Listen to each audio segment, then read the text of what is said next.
From Isca the Unbroken to matchmaking being broken, Marvel Snap players are passionate about a lot of things, but one thing they're more passionate about than anything else is yelling at people on the internet. This is Marvel Snap Hot Takes. They should open up design space by doubling all power values, both on cards and in effects. If 3/4 Nocturne sees little play, but 3/5 is too good, doubling enables a 4.5 or a 9 in the new system. That's just one example of the possibilities of doubling power.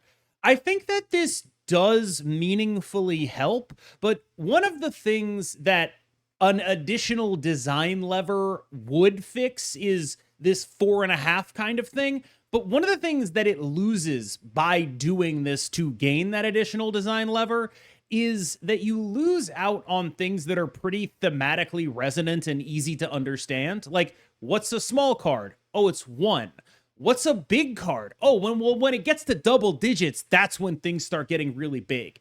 And you do lose some resonance when, like, the addition of a digit isn't the breakpoint for, like, oh, this is a big card, right?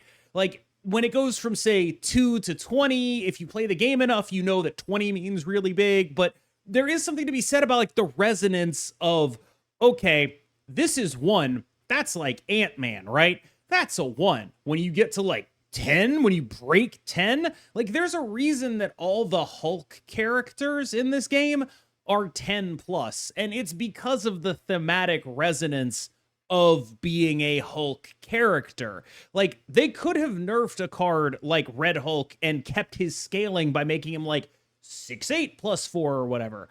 But that's not really good at delivering on being a Hulk. You're a Hulk, you're 6'10, right? You know, Hulkling, 6'12, Hulk itself, 6'14, even She-Hulk. There's been a time when that was like a nerfably good card. They never took it below 10 because I think they recognize the utility of having that be a sort of thematically resonant thing. And while they could sacrifice thematic resonance on the altar of, we would like another design lever, and it would work. They would gain that other design lever. I'm just not sure it would be a good decision for a game that is so sort of casual focused. I think a lot of these sort of small things where it's like, okay, here is a decision that I'm making to make this game more intuitively understandable. And even if that costs us at the top end, I still think it's probably a good decision. So I don't want to say that this is a take that is bad because it would work. I just think that the way in which it would work would actually make the game a little bit less simple and a little bit less easy to comprehend. And I think that losing out on that 1 is very small, 10 is very big, I think that jives with how people think about things. And I think that actually sort of intuitive grasping of what's going on here, I think that actually is quite important to the game's core appeal. In my opinion, I think the cards that let you double effects should be moved to 4 cost alongside Wong, especially Invisible Woman First Steps, as these insane IWFS Jocasta combos shouldn't be this easy to pull off. I almost agree with this, but I think there's something else that I'd like them to address first. And instead of hitting things like specifically IWFS and Jocasta, who I think are fine enough at 3, what I would like to hit is Prodigy. I would like to hit Frigga. I would like to take a look at Absorbing Man and the Grandmaster. I would like to just sort of take a look at all of those cards.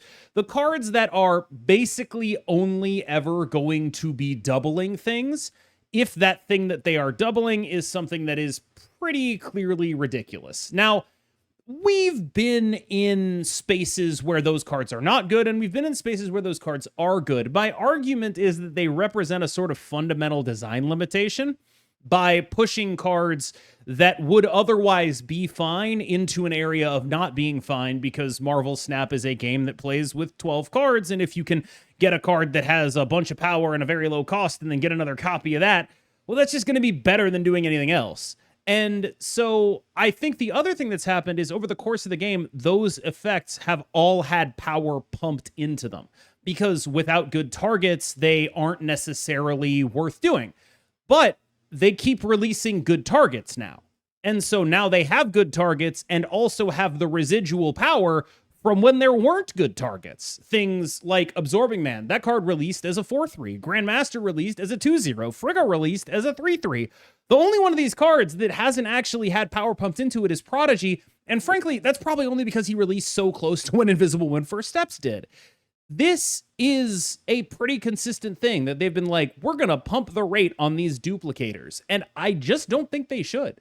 I think that Wong is a great example of what those cards should be a little more like. I'm not saying you need to make them all 4-cost or whatever, but you should be going out of your way to do them. You should not be getting them at the rates they currently exist. And I think that, like, if I were someone who was working very hard on making Marvel Snap like a game that lasts for 10 years, this would actually be like my number one concern with the metagame. A lot of other things about the metagame are temporary. My number one concern would be, have we made too many cards that double stuff to the point that it's hard for us to make cool stuff now? Because that's the biggest risk, is if you have cards that are only really good, but they are really good when they get doubled, well, how are you supposed to make that card just be cool to someone who doesn't have the things that double it, right? That's the big risk of synergy creep and copy creep and all this stuff that I talk about, is they make the game harder to just pick up and play because there are these cards that are like incredibly niche and hyper specific because they're part of this engine, and then they don't do anything anywhere else. And that's, I think, the big worry. If you're like really looking at like problems for Marvel Snap's longevity that notably are not related to the monetization, because that's where a lot of them are, this is probably a bigger one than any individual like Star-Lord or Isca or Sholau or whatever. It's about this. And it's not a coincidence that all three of those cards are involved in doubling shenanigans. Now, granted, Sholau, a little bit different because its doublers are things like Scarlet Spider and Maverick's another card that's like a whole... That guy does a lot of stuff. But both Star-Lord and Isca are intimately connected to this like Prodigy, Absorbing Man, Grandmaster industrial complex. Like they're pretty tied into that. And my worry would be that kind of everything is going to be if you don't take some of the power out of those cards. Older cards should stop being buffed to match the power levels of the ridiculously overstated new cards, and everything should be scaled down to normal power levels instead.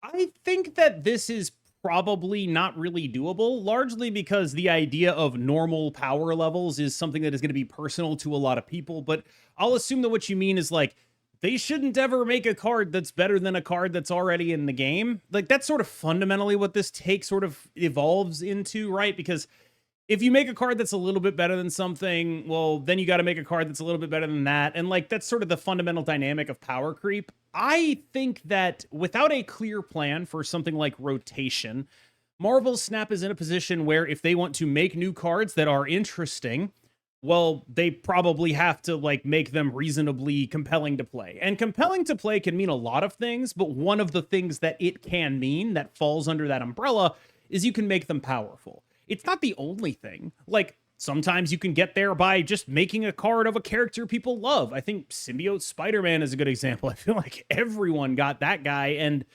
he wasn't very good.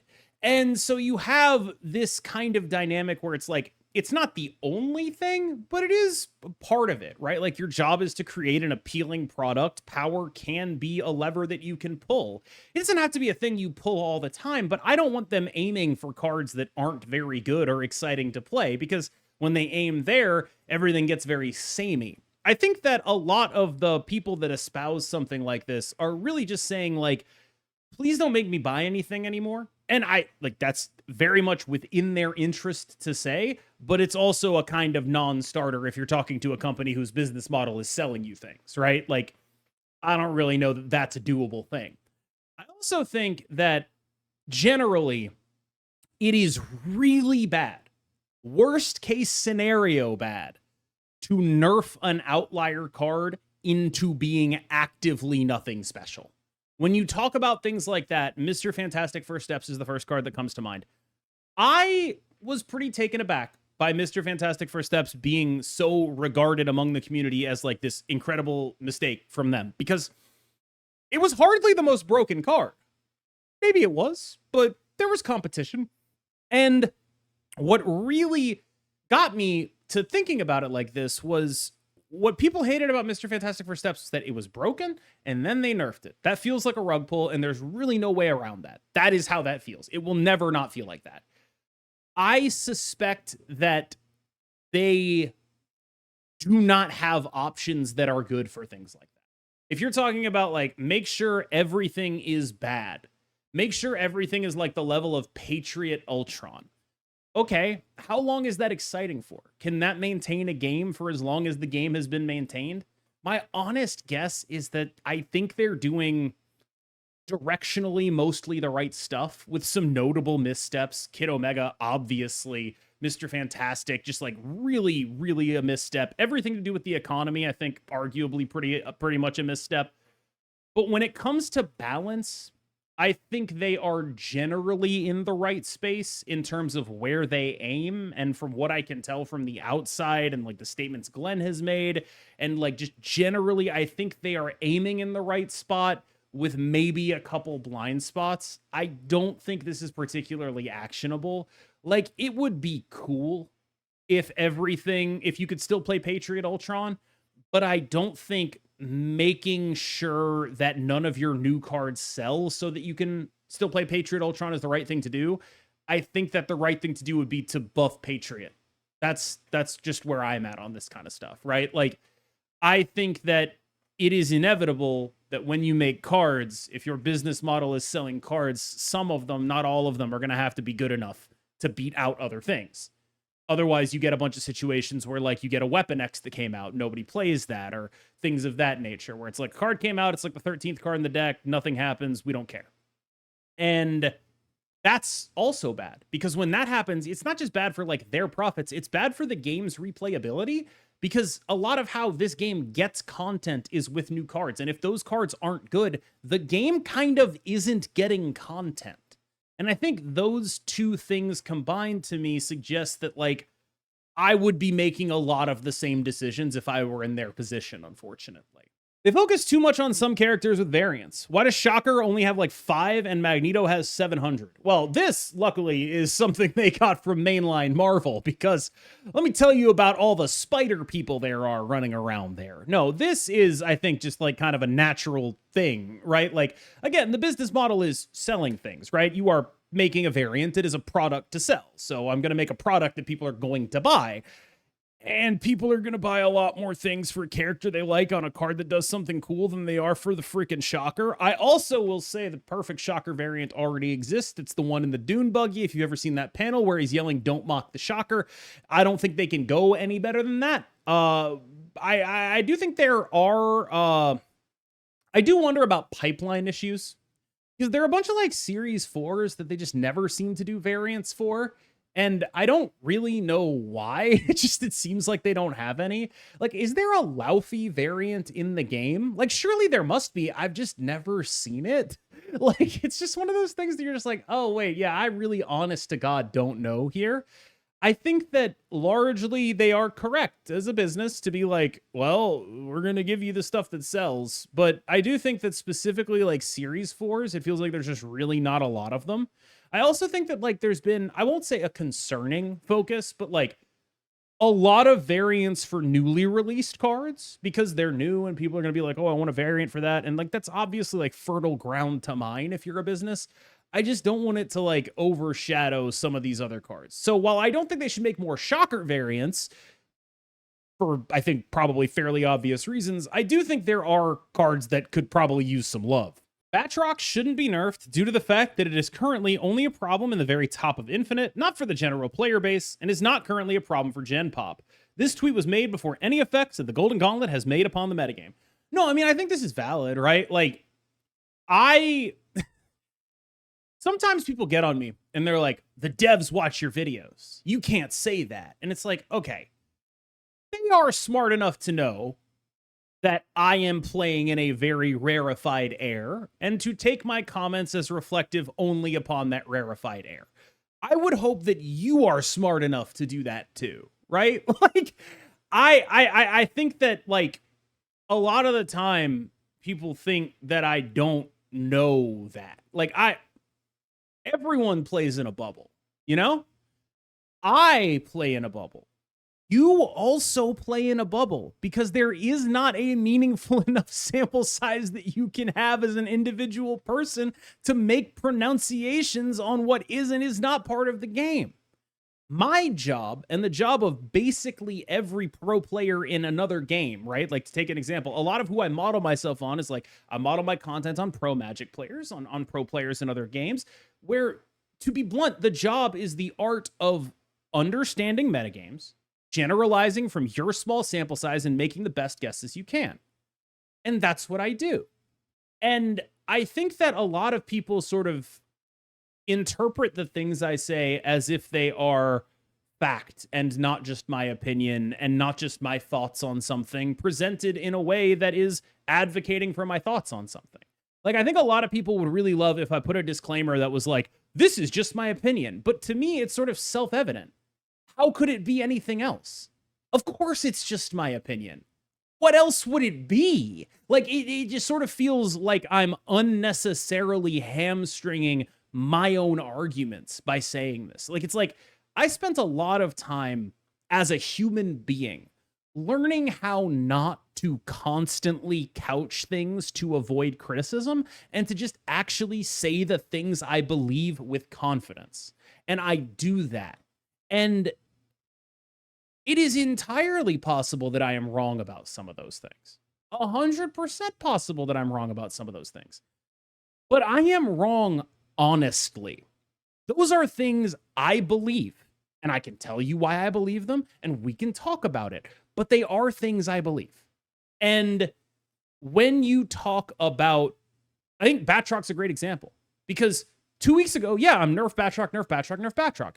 Now, I mean, I don't know. I think as a show loud deck, I think it loses to the ongoing show loud decks. Maybe it's not the problem I thought it was. Maybe I was wrong.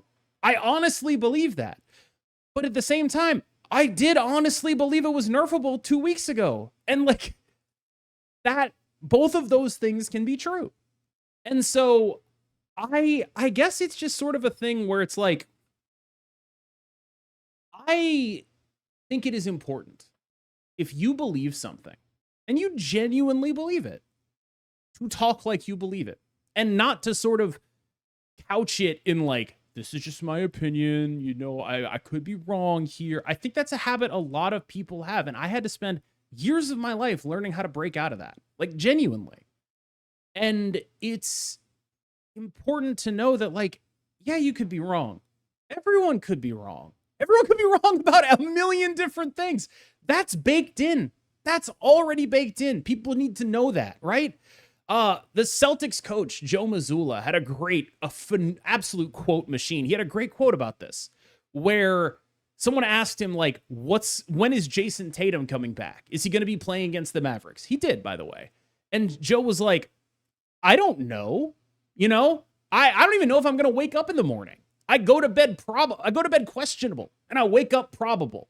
And that's like, there is so much question marks in every decision that we make, you know?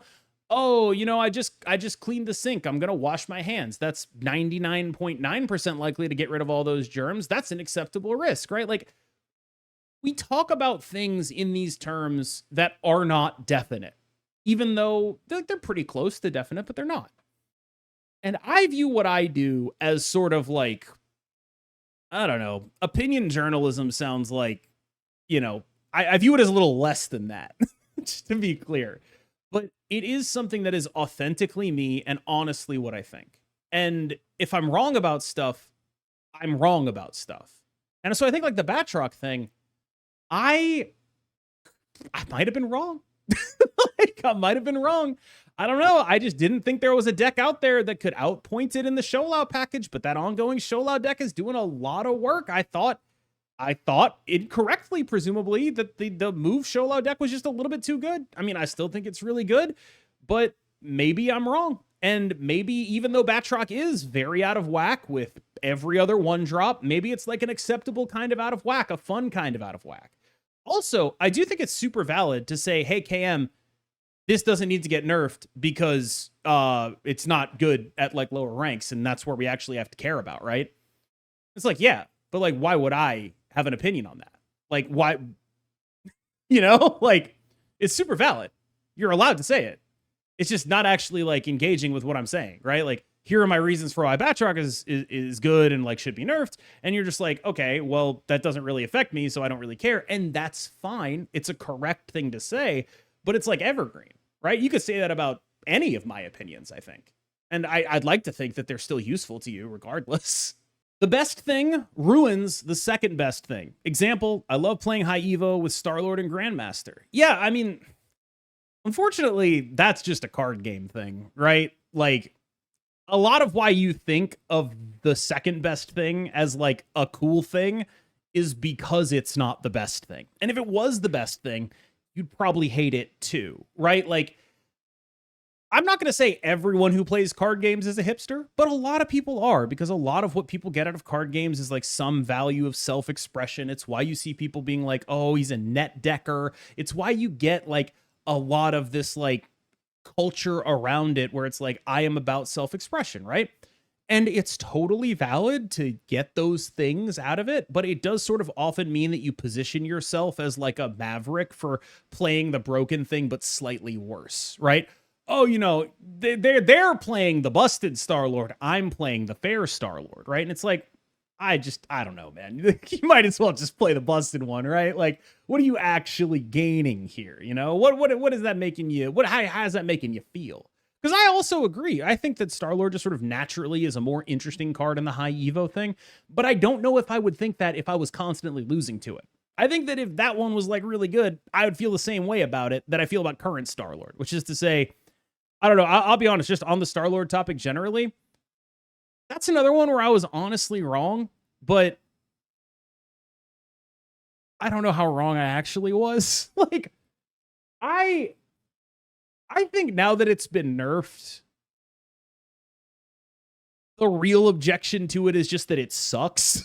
Like, the thing about Star-Lord is that play pattern is just super not fun.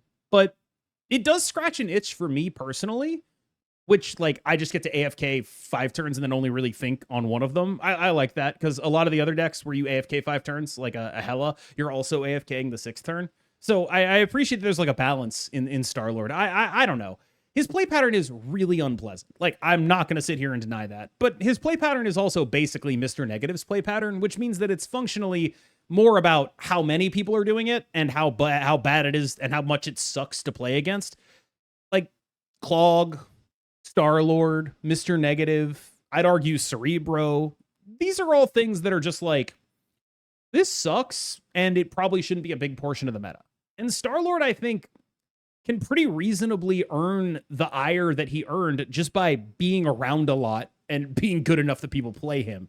Which makes me wonder if they have to be even harsher on him, because I do think he's like a pretty balanced deck right now, if I had to guess. Like, he feels to me like a deck that not a lot of people at High Infinite are going to be happy with unless you're looking for a really specific itch to be scratched. And I think that that is a reasonable spot for him. But again, like, it doesn't necessarily always trickle down. And maybe he's still like the terror of low elo in much the same way that Surtur often is whenever it's good. Totally understandable, totally valid. I think that Star-Lord specifically is the kind of card that is, if anything, likely to get over-nerfed. I think of it like a Doom 2099 or a Surtur, where it's just not fun for anyone involved a lot of the time. And I will say, also, like, on the specifics of this take, I think that people should be honest with themselves about what their goals are. Do you want to win, or do you want to be a hipster? Either one is fine. What are your goals? And then if you're like, well, I'd like to do both, which one matters more? What are you willing to sacrifice? What are you actually looking to get out of the game? What are you looking to put in? Like, I am someone who plays to win. Sometimes I play because I like a deck. Most of the time I play a deck because I think it's a good choice to win. And, you know, maybe it's like a little bit worse than something else, but maybe I got to make a video or something. But I'm never out here saying, like, I should be able to win without playing a deck that is good. Because I think that's sort of disrespectful to the people that are actually trying to play a good deck and working on making their stuff better and all of that, right? Like, I think that it is good that that is a part of the game from the game design perspective. You know, a worse player with a worse deck can beat a better player with a better deck because that's the premise of the game. That's a good thing to have in your game. But I don't think that you as a player should approach things like that as if they are something that you deserve. And I think largely just people should be honest about what they want. Because I really do believe that if high Evo versions of Star-Lord were the best thing to do with Star-Lord, everyone would hate those too. I really honestly believe that. Like, once a deck gets good, people will hate it. It will be hated. And so you have to parse, like, okay, how much of this is just baseline the deck is good and how much of this actually sucks? And with Star-Lord, a lot of it is the play pattern sucks. And I do think the play pattern of high Evo Star-Lord sucks a lot less. It does. And that's a really valid thing. But also, I think a lot of people that think this would definitely hate the deck if it was actually as good as they want it to be. And that's sort of the thing that really gets me about this, is I think there's a little bit of maybe self-deception going on, that this wouldn't be a thing, that like this stuff exists in a vacuum, but it doesn't. And people are going to hate the best deck no matter what the best deck is. And more of them are going to hate the best deck when it's the best deck than when it isn't the best deck. And that's just a normal thing that you kind of have to accept as a fact of life, I think. Not a hot take, but a question. How will Isca the Unbeaten affect LeBron's legacy? Well, I mean, I think probably negatively, right? Because Isca the Unbeaten notably has never lost in the NBA Finals. LeBron has 6 NBA Finals losses. I think next to somebody who has no NBA Finals losses, that does look pretty bad. But then again, Isca does have 0 NBA Finals wins at the same time, so who can say? My best guess is that she would smoke his ass repeatedly, over and over and over, constantly, until. But then I do think the result will be different with Michael Jordan. I do think, not that Michael Jordan would beat her, but Michael Jordan would cleverly, with his years of gambling experience, bet on himself to lose against her, and then, because of that, would come out on top. You feel me? Like, I think Michael Jordan would be able to rig it. He'd be like, Isca, I've got $50 on me losing. Do you want to take the other side of this? Or however, what I'm getting at here is, I bet there's some way to rig her power set such that she loses one thing and wins another thing. And I bet you could do that with a prop bet. And I know Michael Jeffrey Jordan is going to be better at coming up with prop bets than LeBron James. All right, y'all. Thank you so much for watching. As always, I've been KMBest. You've been phenomenal, and I will see you in the next one.